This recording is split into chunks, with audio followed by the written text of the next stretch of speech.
مع دقيقة المثمر كل يوم نصائح زراعية من أجل فلاحة عصرية مربحة وأكثر مردودية. أخي الفلاح، أختي الفلاحة، هذا النهار غادي نتكلموا على أهم النصائح اللي كتم حسن تدبير الماء بنظام السقي بالتنقيط الغوت غوت الأشجار المثمرة والخضروات. فكيف ما كتعرفوا جميع بأن المحافظة على الماء ولانغري في جناب العروق ديال المغروسات هي الطريقة المزيانة باش نرفعوا من النجاعة ديال حسن تدبير استعمال الماء ونوصلوا لإنتاج عالي وجودة مطلوبة في السوق. فالسقي بالطرق التقليديه بحال الربطه ما صالحاش، كيضيع الماء وكينقص من الجهد ديال لانغري وكيساعد الربيع والامراض باش تكاثر.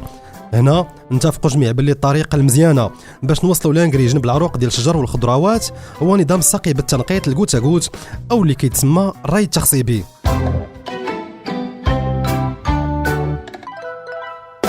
اخي الفلاح، اختي الفلاحه، فحسن تدبير السقي بالتنقيط كيساعدنا باش اولا نقصوا من الضياع ديال الماء ونتحكموا في المقدار والوقت ديال الماء السقي.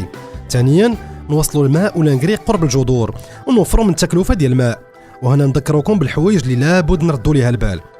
اولا نعطيو الماء بالكميه الخاصه في الوقت المناسب وفي المكان المناسب.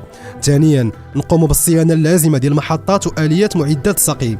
وثالثا الفتوحات ديال القطورات يمكن تغلق، هنا ننظفوها ونسرحوها بالمحلول الحمضي.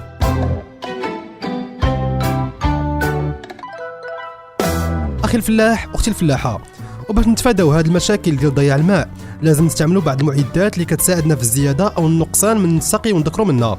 اولا الاجهزه ديال مراقبه ضغط الماء، وثانيا الاليات ديال ضبط وقياس كميه الماء وقت السقي واللي تساعدنا نحسبوا ونتبعوا المقادير ديال الماء على حساب الاحتياجات ديال الفلاحه طول الموسم. وفي الاخير اخي الفلاح، اختي الفلاحه، انت اللي حباك الله بنعمه تواجد الماء في الضيعه ديالك، نذكرك بان النسبه ديال الفلاحه اللي كيستعملوا هذه المعدات والادوات ديال الضبط وتقنين استعمال الماء بالتنقيط مازال ناقصه، وبان المستقبل ديال الفلاحه بصفه عامه مرتبط بحسن تدبير الاستعمال ديال الماء.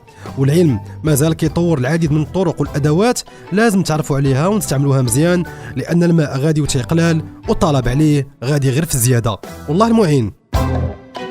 مع دقيقة المثمر اليد في اليد من أجل فلاحة مثمرة ومستدامة.